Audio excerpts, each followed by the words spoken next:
ये कृपा भी सभिनीनि ते न थींदी अथव भाई। कृष्ण नाम भी हर कोई जाप न करे सघंदो आहे, हर कोई न चई सघंदो आहे। संत ॿुधाइनि पिया कि भागवत में लिखियल आहे कि 3 ॼणा थोरो वंचित रहिजी वेंदा आहिनि, कृष्ण नाम न जपे सघंदा आहिनि। केरु?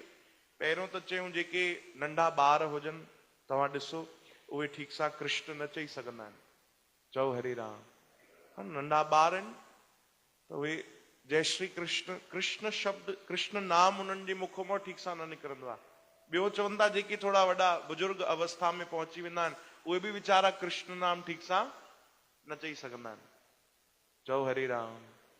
ठीक आहे, हे त ॻाल्हि सम्झ में अचे थी। टियों केरु आहे भाई जेको भगवान जो नाम नथो चई सघे? चवनि था जंहिं ते कृष्ण जी कृपा न आहे।